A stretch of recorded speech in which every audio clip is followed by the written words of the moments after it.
بسم اللہ الرحمن الرحیم الحمد للہ المنزہ من امکان الکذب والصلاة والسلام علی رسولہ المنزہ من امکان المثل۔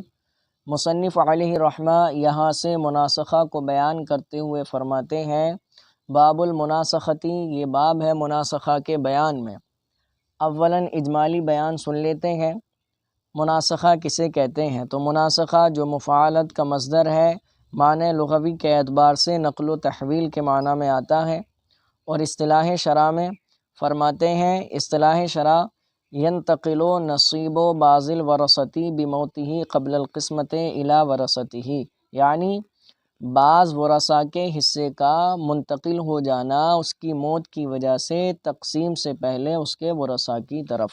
مثلا زید کا انتقال ہوا، زید نے بیٹے اور بیٹیاں دونوں چھوڑی ہیں، تو بیٹے کو حصہ ملنا تھا، ابھی حصہ نہیں ملا تھا، بیٹے کا انتقال ہو گیا، تو اب جو بیٹے کو حصہ ملنا تھا وہ اس کے وارثین کو ملے گا۔ اس کے وارثین میں جو بھی ہیں، بیوی بچے ہیں، ابھی ان کو بھی نہیں ملا تھا کہ ان کا انتقال ہو گیا، تو اب ان کو جو حصہ ملنا تھا وہ ان کے وارثین کی طرف منتقل ہو جائے گا۔ تو یہ جو پوری کیا کہتے ہیں ترتیب ہے، اس کو مناسخہ کہا جاتا ہے، یعنی وارث کو حصہ ملنے سے پہلے ہی اس کا انتقال ہو جائے اور اس کو جو حصہ ملنا ہے وہ اس کے ورثاء کی طرف منتقل ہو جائے، تو اس کو مناسخہ کہتے ہیں۔ اب مناسخہ کے ذریعے کس طرح سے مسائل کو حل کیا جائے گا وہ بیان فرماتے ہیں۔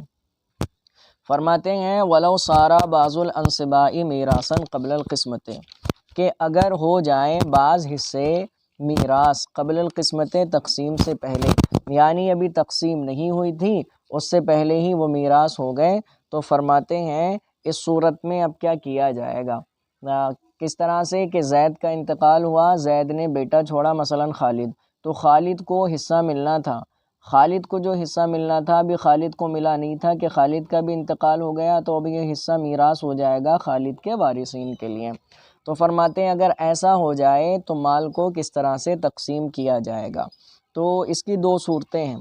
پہلی صورت دیکھیں، پہلی صورت یہ ہے، اسکرین پر دیکھیں میں نے نقشہ بنا دیا ہے۔ فرماتے ہیں پہلی صورت یہ ہے کہ اگر، کیونکہ کم سے کم اس میں دو میتوں کا ہونا ضروری ہے، تو فرماتے ہیں کہ اگر دوسری والی میت کے وارث وہی ہوں جو پہلی والی میت کے وارث ہیں، اور تقسیم میں باقی کے درمیان تقسیم میں کوئی تغیر واقع نہ ہو، کچھ بھی بدلاؤ نہ ہو، جیسے پہلی والی میت کے وارث ہیں ویسی دوسری والی میت کے وارث ہیں، سیم ہیں، اور تقسیم میں کوئی بھی تغیر واقع نہیں ہو رہا ہے، تو فرماتے ہیں اس کی مثال دیکھیں۔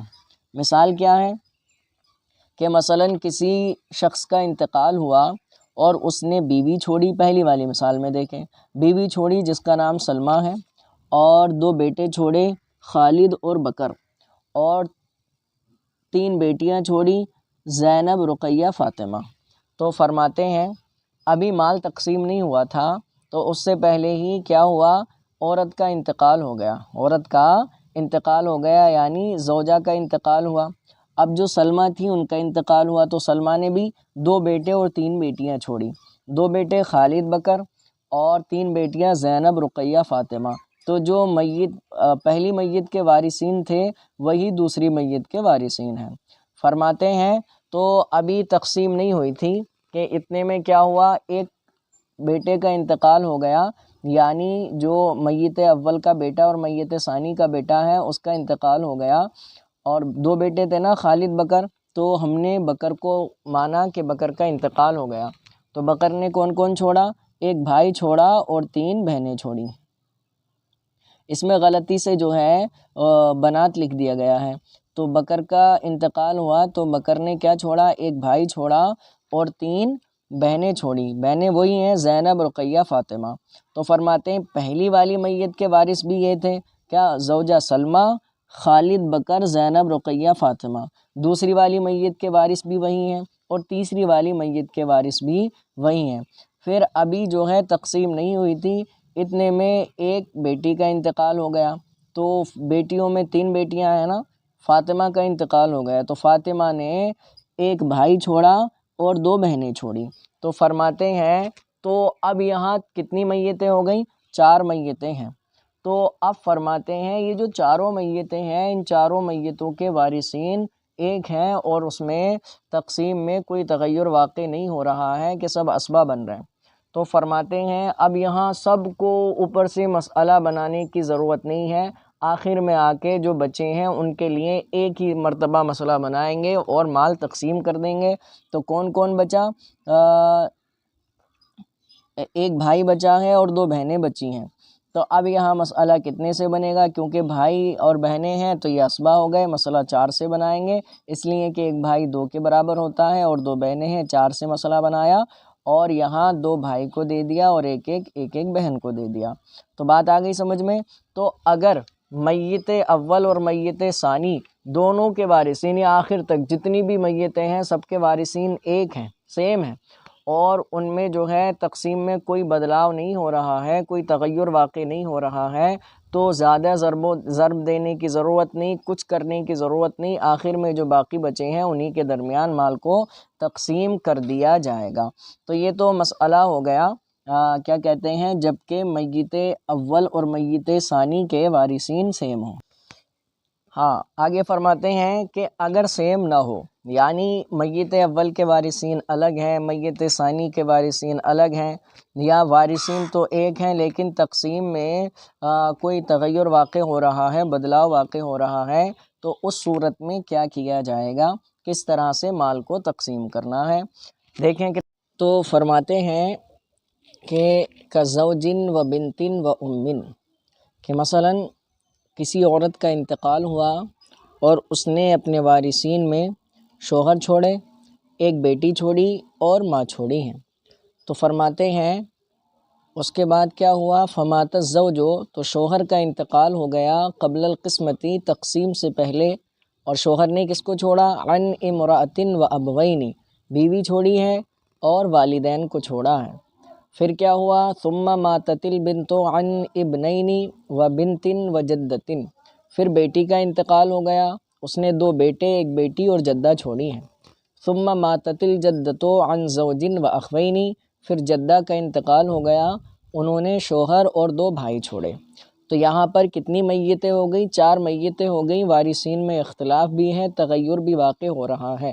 تو اگر معاملہ ایسا ہو تو کس طرح سے آپ مسئلے کو حل کریں گے؟ یہ مناسخہ ہے، تو اس کا طریقہ بیان فرما رہے ہیں۔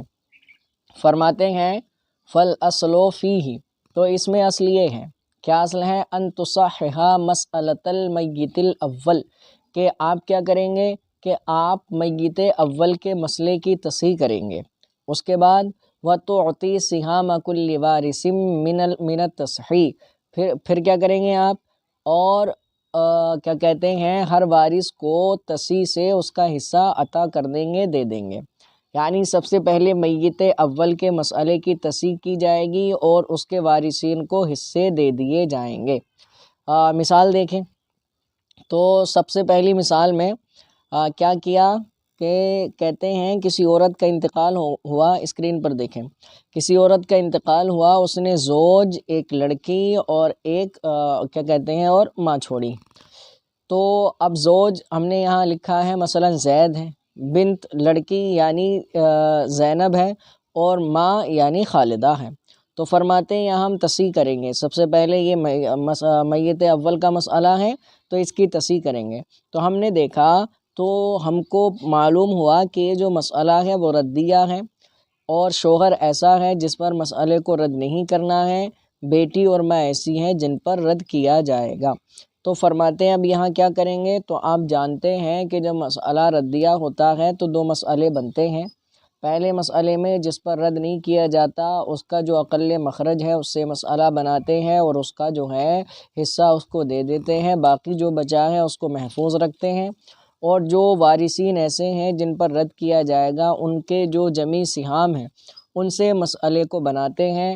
اگر باقی ماندہ میں اور ان کے سہام میں اگر تماثل ہے تو کسی ضرب کی ضرورت نہیں رہتی، اور اگر توافق ہے تو عدد وفق سے، اور تباین ہے تو کل عدد سے ضرب دیتے ہیں۔ یہاں ہم نے کیا کیا بیٹا؟ دیکھو دھیان سے دیکھو، فرماتے ہیں یہاں کیا یہ کہ ہم نے زوج، کیونکہ بیٹی موجود ہے اس لیے زوج کا حصہ ہوا ربع، اور ربع کا جو اقل مخرج ہے وہ 4 ہے، ہم نے 4 سے مسئلہ بنایا، اس کا 1/4 ایک ہوا، وہ زوج کو دے دیا یعنی زید کو مل گیا، باقی کتنے بچے؟ 3۔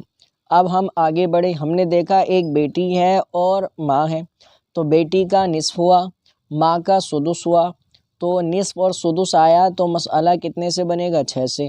ہم 6 سے مسئلہ بنائیں گے تو 6 میں سے 3 نصف ہوا، وہ بیٹی کو دے دیا، اور ایک سدس ایک ہوا، وہ ماں کو دے دیا، تو یہ کل کتنے ہوئے؟ 4۔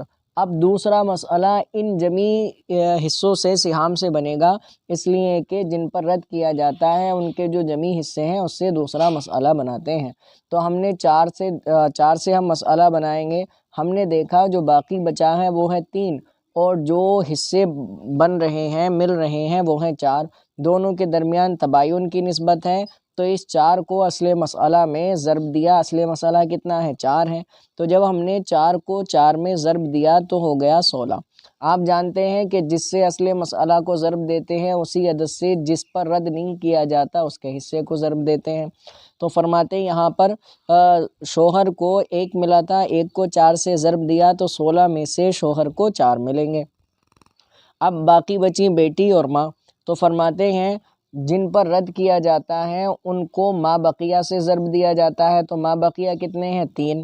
تو بیٹی کو کتنے ملے تھے؟ 3 ملے تھے، اور ماں بقیہ بھی 3 ہے، تو 3 کو 3 میں ضرب دیا تو 9 ہو گیا، 16 میں سے بیٹی کو 9 ملیں گے۔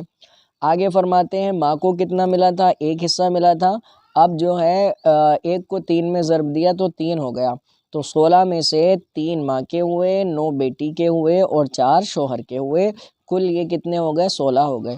تو یہ جو ہے میت اول کا مسئلے کی آپ نے تصحیح کر دی۔ اس کے بعد کیا کرنا ہے؟ فرماتے ہیں ثم تصححا مسئلۃ المیت الثانی، پھر آپ دوسری میت کے مسئلے کی تصحیح کریں گے، اور پھر کیا کریں گے؟ وتنظروا، اور آپ دیکھیں گے بین ما فی یدہ من التصحیح الاولی و بین التصحیح الثانی، فرماتے ہیں میت ثانی کو جو تصحیح اول سے حصہ ملا ہے جو اس کے ہاتھ میں ہے اس کے درمیان اور تصحیح ثانی کے درمیان کیا دیکھیں گے؟ ثلاثۃ احوال، 3 احوال ہیں۔ کتنے احوال ہیں؟ 3 احوال ہوں گے۔ تو فرماتے ہیں کس میں بیٹا؟ کہ میت ثانی کو میت اول کی تصحیح سے جو حصہ ملا ہے اس حصے میں، اور میت ثانی کی عدد تصحیح میں، تو ان دونوں عددوں کے درمیان 3 طرح کی نسبتیں ہوں گی۔ وہ کیا ہیں؟ وہ بیان فرما رہے ہیں۔ فرماتے ہیں فَإِنِ اسْتَقَامَا مَا فِي يَدِهِ مِنَ التَّصْحِيحِ الْأَوَّلِ عَلَى الثَّانِي، فرماتے ہیں اگر پورا کا پورا تقسیم ہو جائے تصحیح اول سے جو اس کے ہاتھ میں ہے علی الثانی دوسری تصحیح پر، یعنی جو اس کو ملا ہے میت اول سے اس کو جو حصہ ملا ہے وہ عدد تصحیح میت ثانی کی عدد تصحیح پر پورا کا پورا تقسیم ہو جائے تو فرماتے ہیں فلا حاجۃ الی الضرب، تو ضرب کی کوئی حاجت نہیں ہے۔ مثال دیکھیں، فرماتے ہیں ہم نے نشاندہی کر دی ہے، مثال الاستقامہ لکھ دیا ہے۔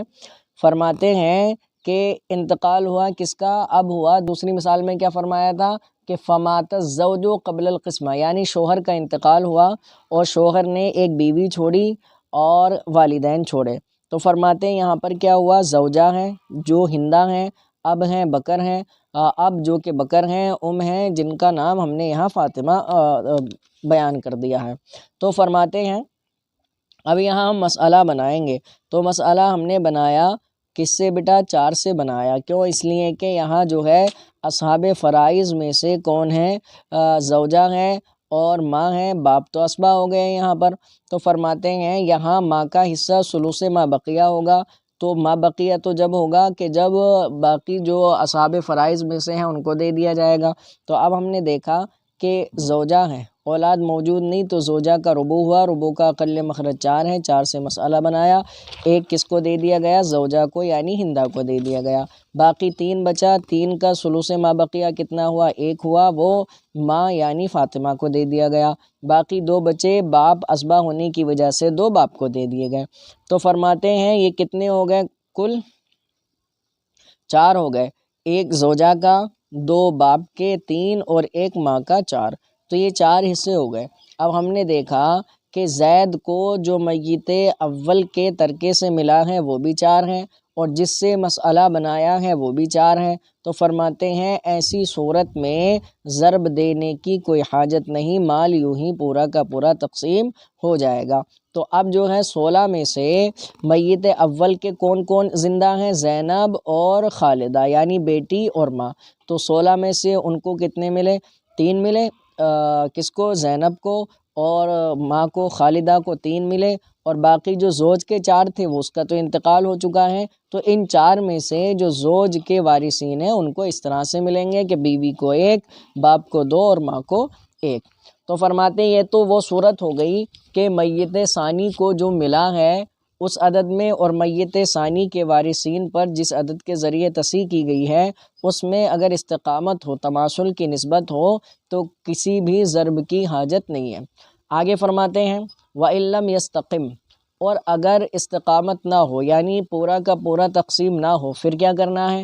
فَانظُرْ، تو آپ نظر کریں، ان کانا بینہما موافقتاً، کہ اگر ان دونوں کے درمیان، ان کانا بینہما موافقتاً، کہ اگر ان دونوں کے درمیان توافق کی نسبت ہو، فَضْرِبْ وِفْقَ التصحیح الثانی، تو آپ جو ہے تصحیح ثانی کے عدد وفق کو آپ ضرب دیں گے فی التصحیح الاول، تصحیح اول میں۔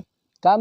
جبکہ جو ہاتھ میں ہے اس کے درمیان اور جس عدد سے تصحیح کی جا رہی ہے ان دونوں عددوں کے درمیان اگر توافق کی نسبت ہو تو عدد تصحیح کے عدد وقف میں میت ثانی کے عدد تصحیح کے عدد وفق کو میت اول کے جمعی عدد میں آپ ضرب دیں گے۔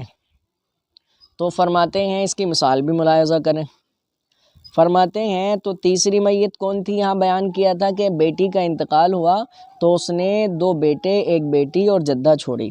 تو مثال میں دیکھیے، تو کس کا انتقال ہو گیا؟ زینب کا انتقال ہوا جو میت اول کی بیٹی ہے۔ تو میت اول کی جو بیٹی ہے زینب، اس کا انتقال ہوا اور اس کو کتنا ملا تھا؟ 9 ملا تھا، وہ ہم نے لکھ لیا۔ اور اب اس نے جو وارثین چھوڑے ہیں وہ جدہ ہیں، 1 بیٹی ہے اور 2 کون ہیں؟ بیٹے ہیں۔ یہاں غلطی سے اخ ہو گیا ہے، یہاں ابن ہونا چاہیے تھا، تو جو ہے اس کو نظر انداز کر دیجیے گا۔ یہاں اخ کی جگہ آپ جو ہے کیا کہتے ہیں ابن کر لیجیے گا۔ تو فرماتے ہیں 2 بیٹے چھوڑے ہیں،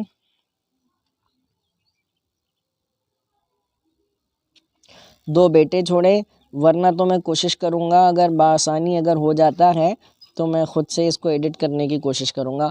تو فرماتے ہیں تو اس نے کون چھوڑے ہیں؟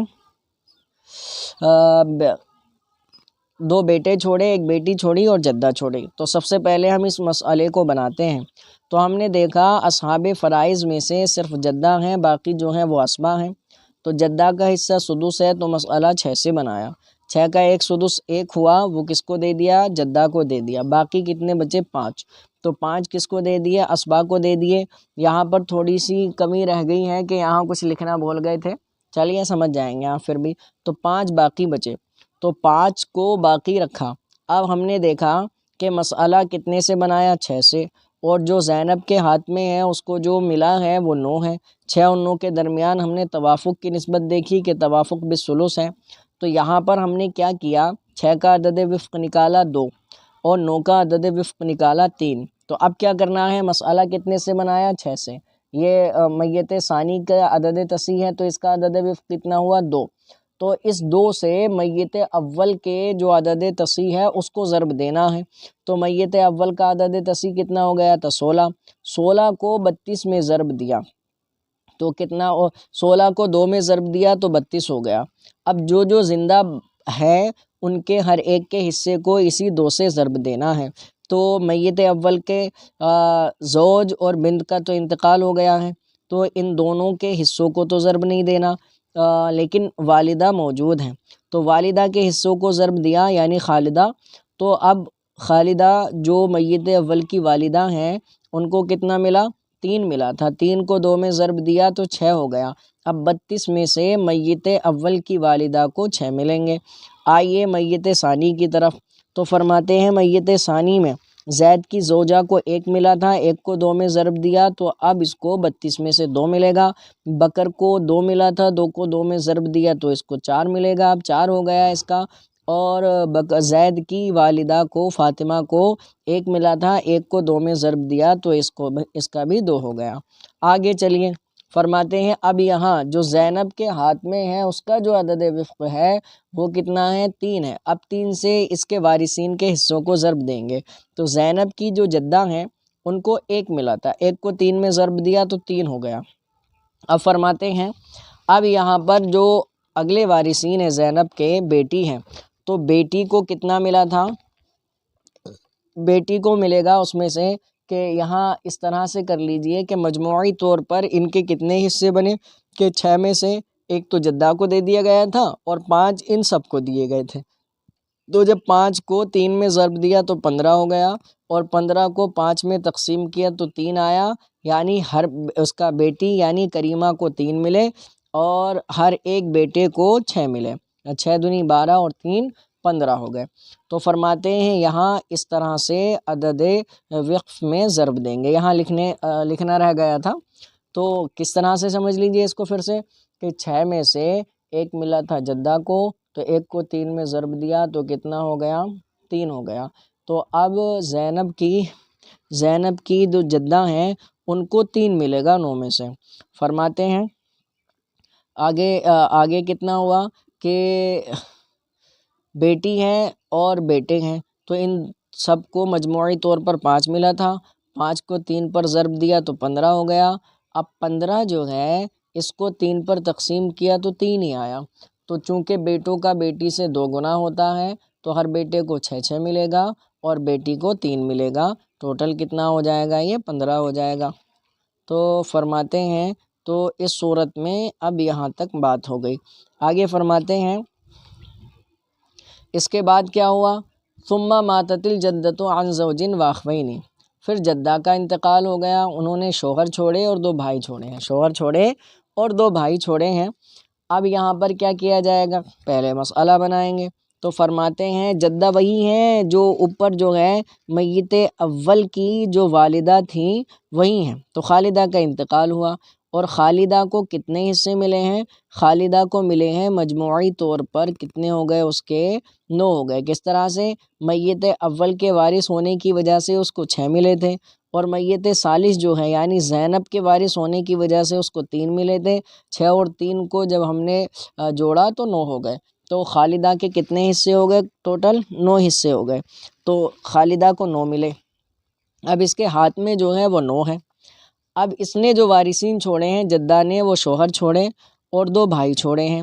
اب بھائی تو اسبا ہوں گے اور شوہر جو ہیں اگر کوئی اولاد موجود نہ ہو تو شوہر کو کل مال کا نصف ملتا ہے، تو یہاں پر کیا ہوگا؟ کل مال کا نصف دے دیا جائے گا۔ کس طرح سے نصف دے دیا جائے گا؟ ابھی کتاب کی طرف نہیں گئے تھے تو ادھر دیکھیے پہلے۔ فرماتے ہیں یہ تو معاملہ جب ہو گیا زینب والا جب کہ عدد تصحیح اور جو ہاتھ میں ہے ان دونوں کے درمیان توافق کی نسبت ہو۔ آگے فرماتے ہیں وَإِنْ كَانَ بَيْنَهُمَا مُبَايَنَةٌ، کہ اگر ان دونوں عددوں کے درمیان تباین کی نسبت ہو، فَضْرِبْ كُلَّ التَّصْحِيحِ الثَّانِي فِي كُلِّ التَّصْحِيحِ الْأَوَّلِ، فرماتے ہیں تو تصحیح ثانی کے کل کو تصحیح اول کے کل میں آپ ضرب دیں گے، فالمبلغ، تو جو مبلغ ہوگا حاصل ضرب ہوگا، مخرج المسئلتین، دونوں مسئلوں کا مخرج ہوگا۔ آگے فرماتے ہیں فَسِهَامُ وَرَثَةِ الْمَيِّتِ الْأَوَّلِ تُضْرَبُ فِي الْمَضْرُوبِ، تو فرماتے ہیں میت اول کے ورثاء کے حصوں کو ضرب دیا جائے گا مضروب میں۔ مضروب سے مراد اعنی فی التصحیح الثانی، یعنی تصحیح ثانی میں، او فی وفقہ، یا اس کے عدد وفق میں، وَسِهَامِ وَرَثَةِ الْمَيِّتِ الثانی، اور میت ثانی کے ورثاء کے حصوں کو تضرب فی کل ما فی یدہ او فی وفقہ، تو ان کو ضرب دیا جائے گا جو اس میت کے ہاتھ میں ہے اس کے کل میں یا اس کے عدد وفق میں۔ مثال سمجھیں تو فرماتے ہیں کہ توافق کی تماثل کی مثال گزر گئی، توافق کی مثال گزر گئی، اب تباین کی مثال باقی ہے، اس کو بیان کرتے ہیں۔ فرماتے ہیں مثلا اب ہوا انتقال جدہ کا یعنی خالدہ کا، خالدہ کے جو ہاتھ میں ہے، چوتھی مثال دیکھیں، خالدہ کے جو ہاتھ میں ہے وہ 9 ہے۔ اب اس نے جو وارثین چھوڑے ہیں شوہر ہیں اور 2 بھائی ہیں۔ مسئلہ بنایا ہم نے کتنے سے؟ فرماتے ہیں چونکہ یہاں پر جو ہے اصحاب فرائض میں سے صرف شوہر ہے اور اولاد نہ ہونے کی وجہ سے اس کا نصف ہے، اور نصف کا جو اقل مخرج ہے وہ 2 ہیں، 2 سے مسئلہ بنایا۔ ایک کس کو دے دیا؟ شوہر کو دے دیا، ایک دونوں بھائیوں کو دے دیا۔ اب یہاں کسر واقع ہو رہا ہے، دو بھائی ہیں ایک حصہ ملا تو دو کو دو سے ضرب دیا 4 ہو گیا، اور پھر اسی دو سے شوہر کے حصے کو ضرب دیا تو 2 ہو گیا۔ اب شوہر کو 2 ملے گا اور دو بھائیوں کو 1 ملا تھا، 1 کو 2 سے ضرب دیا تو 2 ہو گیا۔ اب ہر بھائی کو 1 ملے گا۔ اب ہم نے دیکھا کہ جس عدد سے مسئلہ بنایا ہے تصحیح کی ہے وہ 4 ہے، اور جو ما فی الید ہیں وہ 9 ہے۔ 4 اور 9 کے درمیان تباین کی نسبت ہے۔ تو اب ہمیں کیا کرنا ہے کہ یہ جو کل عدد ہے، یعنی جس سے مسئلہ بنایا ہے عدد تصحیح ہے، اس کل سے میت اول کے عدد تصحیح کو ضرب دیں گے۔ تو میت اول کا عدد تصحیح تھا 32، 32 کو جب 4 سے ضرب دیا تو 128 ہوا۔ اب ہم دیکھیں گے جو زندہ باقی ہیں ان سب کے حصوں کو ضرب دیتے ہوئے آئیں گے، تو میت اول کا کوئی بھی زندہ باقی نہیں بچا۔ زوج یعنی زید، اس کا بھی انتقال ہو گیا ہے، زینب اس کا بھی انتقال ہو گیا ہے بیٹی، اور ماں خالدہ ان کا بھی انتقال ہو گیا ہے۔ نیچے آتے ہیں میت ثانی میں، تو وہاں زوجہ یہ زندہ ہیں تو ان کے حصوں کو ضرب دیں گے۔ کتنے سے ضرب دینا ہے؟ 4 سے۔ تو 2 حصے ان کے پاس پہلے ہی موجود تھے 32 میں سے، اب ان کے جو 2 حصے تھے 2 کو 4 میں ضرب دیں گے تو 8 ہو جائے گا۔ تو اب جو ہندہ ہیں زید کی زوجہ، ان کو 128 میں سے 8 ملیں گے۔ اب جو زید کے والد ہیں ان کو کتنے ملے تھے؟ اس سے پہلے کتنے حصے ہو چکے تھے؟ 4۔ 4 کو 4 میں ضرب دیا تو 16 ہو گیا۔ اب 128 میں سے زید کے والد یعنی بکر کو 16 ملیں گے۔ اب ماں کو کتنے ملے تھے؟ 2 ملے تھے، 2 کو 4 میں ضرب دیں گے تو 8 ہو جائے گا۔ 128 میں سے زید کی ماں فاطمہ کو 8 ملیں گے۔ اب آ جائیے تیسری میت کی طرف، تو فرماتے ہیں جو جدہ ہیں، ہم نے جو مر چکے ہیں جن کا انتقال ہو گیا ہے ان کو لال کلر میں رکھا ہے تاکہ نشاندہی ہو جائے۔ تو جدہ کا تو انتقال ہو چکا ہے، اس لیے جدہ کے حصوں کو ضرب ہم نہیں دیں گے۔ تو زینب کے جو وارثین ہیں ان میں ایک لڑکی ہے، بیٹی ہے، وہ کون ہے؟ کریمہ۔ تو کریمہ کے حصوں کو ضرب دیں گے۔ کریمہ کو کتنے مل چکے تھے اب تک؟ 3۔ 3 کو 4 میں ضرب دیا تو 12 ہو گئے۔ تو اب کریمہ کو 128 میں سے 12 ملیں گے۔ اور بیٹا ہے کون؟ کریم، تو اس کو کتنے ملے تھے؟ 6۔ 6 کو 4 میں ضرب دیا تو 24 ہو گیا۔ اب کریم کو 128 میں سے 24 ملیں گے، اور دوسرا بیٹا اکرم ہے اس کو بھی 6 ملے تھے، اس کو 4 میں ضرب دیں گے تو اس کے بھی 24 ہو جائیں گے۔ اب آئیے سب سے آخر میں، تو فرماتے ہیں اب یہاں کیا کرنا ہے؟ 4 سے ضرب نہیں دینا ہے، بلکہ جو ہاتھ میں ہے عدد جو اس کے پاس ہے ما فی الید ہے اس سے ضرب دینا ہے۔ تو زوج کو کتنے ملے تھے بیٹا؟ 2 ملے تھے، 2 کو 9 میں ضرب دیا تو 18 ہو گئے۔ تو اب جو ہے خالدہ کے جو شوہر سالم ہیں ان کو 128 میں سے 18 ملیں گے۔ خالدہ کے جو بھائی ساجد ہیں ان کو 1 ملا تھا، 1 کو 9 میں ضرب دیا تو ان کو 9 مل جائیں گے، اور دوسرے بھائی جو ماجد ہیں ان کو بھی 1 ملا تھا، 1 کو 9 میں ضرب دیا تو 9 ہو گئے، ان کو اب 9 ملیں گے۔ خلاصہ کلام یہ ہوا کہ اب جو زندہ باقی ہیں ان کے حصوں کو شمار کیا گیا، شمار کیا جائے گا۔ اس میں ہندہ کے 8 ہیں، بکر کے 16 ہیں، فاطمہ کے 8 ہیں، کریم کے 12 اور کریمہ کے 12، کریم کے 24، اکرم کے 24، سالم کے 18، ساجد کے 9، ماجد کے 9، اور یہ کل حصے 128 ہو گئے۔ یعنی اب جو ہے مسئلہ بنے گا 128 سے، اور 128 میں سے جو زندہ باقی ہیں ان کو اس طرح سے دے دیا جائے گا۔ تو یہ مناسخہ کا باب پورا آپ کا ہو گیا ہے۔ اس میں اگر کوئی بات سمجھ میں نہ آئے آپ کمنٹ کر کے پوچھ سکتے ہیں۔ خلاصہ کلام یہ ہے کہ جتنے بھی وارثین ایسے ہیں کہ جن کو حصہ ملنے سے پہلے ان کا انتقال ہو گیا، تو ترتیب کے ساتھ پہلے والے مسئلے کی تصحیح کرنا ہے، ان کو ان کے سہام دے دینا ہے، پھر دوسرے مسئلے کی تصحیح کرنا ہے، اور جو پہلی والی میت سے اس کو حصہ ملا ہے اس کے درمیان اور عدد تصحیح کے درمیان نسبت دیکھنی ہے۔ اگر تماثل کی نسبت ہے تو کسی ضرب کی حاجت نہیں، توافق کی نسبت ہے تو میت ثانی کے عدد وفق کو ضرب دینا ہے میت اول کے جمع تصحیح سے، اور پھر اسی سے ہر ایک کے حصے کو ضرب دینا ہے، اور میت ثانی کے وارثین کے حصوں کو ضرب دینا ہے جو اس کے ید میں ہے اس کے ساتھ۔ فرماتے ہیں اس طرح سے آپ جو ہے مناسخہ کو حل کر سکتے ہیں۔ امید ہے کہ بات پوری سمجھ میں آ گئی ہوگی۔ اگر کوئی بات سمجھ میں نہ آئے تو آپ کمنٹ کر کے پوچھ سکتے ہیں۔ آگے فرماتے ہیں وَإِن مَاتَ ثَالِثٌ أَوْ رَابِعٌ أَوْ خَامِسٌ فَاجْعَلِ الْمَبْلَغَ مَقَامَ الْأُولَى وَالثَّالِثَةَ مَقَامَ الثَّانِيَةِ فِي الْعَمَلِ۔